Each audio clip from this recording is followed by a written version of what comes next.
Now our next step is going to be adding conditional formatting. So conditional formatting offers you the ability to automatically change how a cell appears, like the font color, background fill, and other options based off of the value of the cell. Okay, what we're going to be doing is we're going to be emphasizing the values greater than 72 in column D to format to appear with those cells with a blue background and white font color. So we're going to select D4 through D12, and we're going to click Conditional Formatting. Okay, this is something that will end up probably being on your certification exam, so pay attention. Okay, we're going to be adding a new rule. So we've got all sorts of existing rules if we want, okay, but we're going to add a new rule. We're going to click Format Only Cells That Contain, okay, and then we're going to find cell value changing to greater than 72. So any cell here that's greater than 72 will appear differently. We're going to format.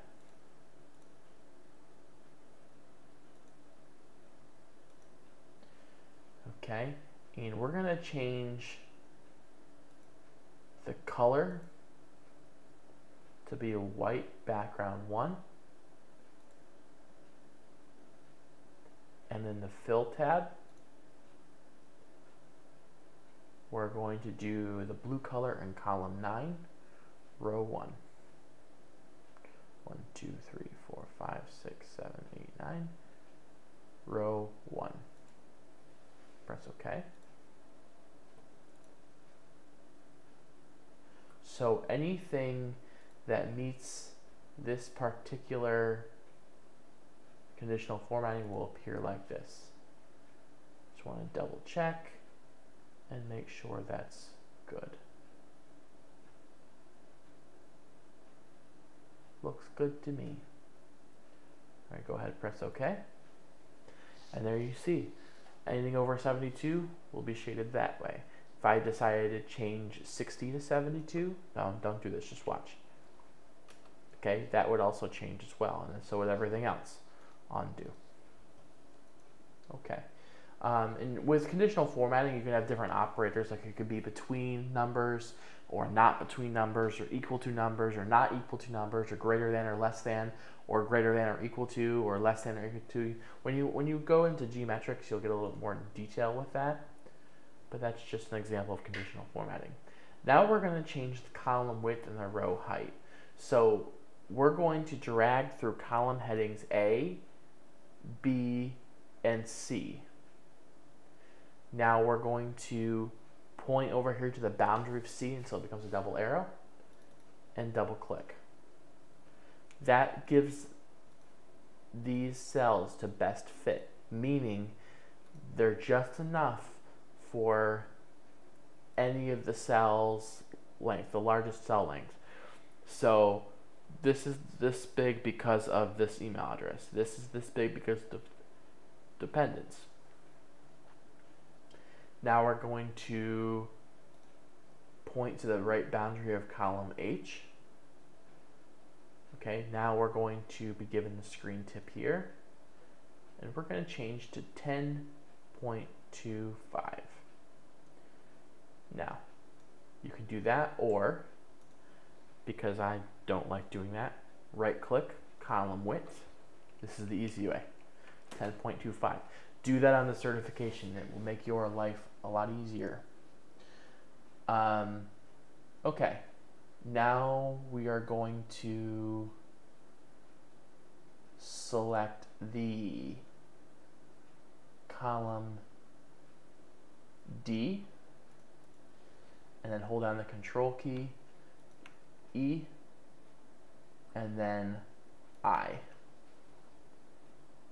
Now we are going to go over here and change till it gets to 750, or you can right click, column width, 750, and it will change.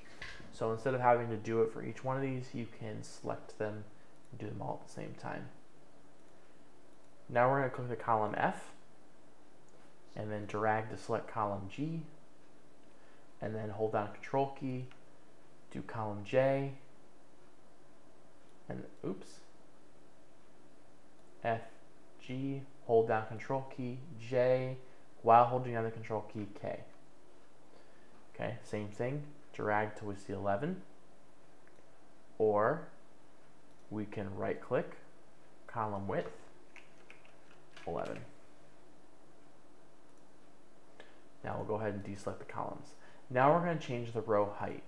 Okay, so you can increase or decrease to make it look better if you want. Okay, so we're going to go to row heading 3 here.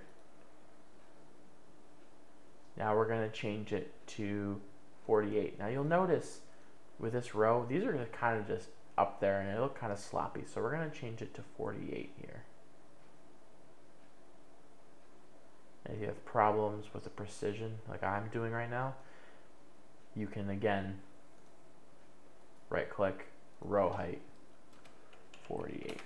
So you don't have to be perfect for that, but it does need to be the correct row height. Okay, now we're going to find heading 14, and we're going to change it to 27 here.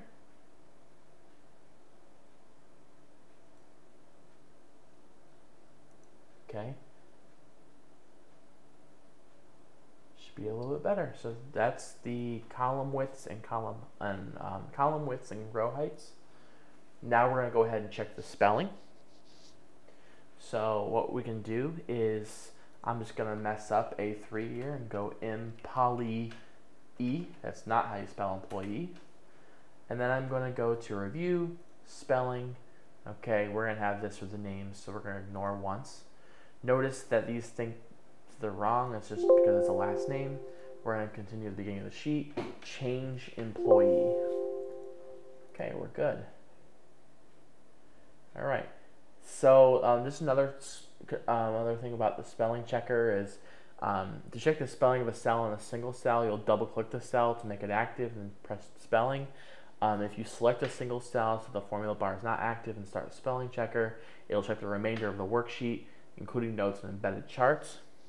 You can, if you do what I just did, where you just started here, it'll check from down. It'll check from here down first, and then it'll repeat up.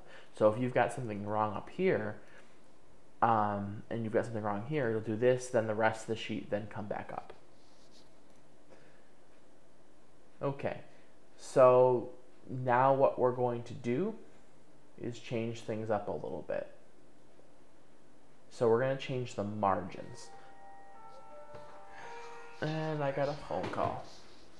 Okay, there we go. I've been doing that awfully much today for some reason. Okay. Oh, it's my mother. Look at that. I'll have to call her later. Okay. So we're going to change the margins. So we're going to page layout, margins. We're going to change them to narrow. Okay, and you'll notice that it really didn't do anything. Okay, it really didn't do anything on here. But if you press File, Print, you'll notice it. Now you'll also notice that we've got these little dotted lines here. That's the page separator. Because this is in portrait orientation, this right here is page 1. Okay, this is page 2. So we're gonna have to change that by changing the orientation. So we're gonna change the orientation to landscape. Okay, but we still have this problem here where this is on the second page. So what we're going to do is fit sheet to one page. So you've already had experience with this, you can go up here to scale to fit to one page, and you can see that everything's fit. So when you print, it's there, it's all good, you're fine. Okay, just want to double check here. Oh, what I want you to do now is insert a header. So insert, header, footer. In the header, I would like you to put your first name in the center column. Okay, so mine's Mr. Felt. Then Shift Enter to get on the new line. I want you to put in your class period. Okay, that's how you insert a header. Now, what I want you to do is print this in OneNote. You're going to do the same thing like you've always done. File, print. We're going to change the printer to send to OneNote. Now, because we don't have a separate sheet, we can just print active sheets and we'll just print this. Okay? Or you could print the entire workbook. Now, this is what I want you to do. What I want you to do is make a new sheet here. Call this one Salary Report W Formulas. And I want you to press Control A to select the entire worksheet, Control C to copy the worksheet, A1, right click, and we're going to find the paste we need to have it duplicated. Okay, in your project you're going to have to do the same thing. Okay, and I'll explain here in a second. Like we're just going to do paste and everything's fine. Looks the same. Okay, I want you to change the tab color to this, to red. Go ahead.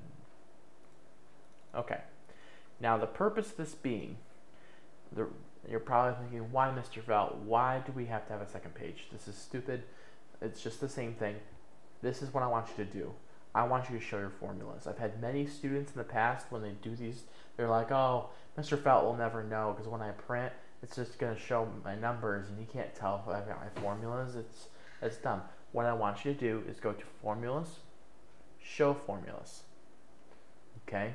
And what you're going to do here is Page Layout, Scale to Fit, Fit to one page. Okay? It might be really small. Oops, let's change the orientation to landscape. Okay? It might be really small. And I might have to zoom in a little bit, but I can still see that you've got sheets there, or you've got formulas there. So I can see that you've done the formulas. Okay. Now, what I want you to do is go to File, Print. Okay, same thing as before. Print entire workbook. That way I can see that you've printed this as well as this. And again, I might have to zoom in a little bit, but I want you to print it like that. Okay, so that's what you're going to be doing. So go ahead, put that in a new sheet in OneNote, and you're good.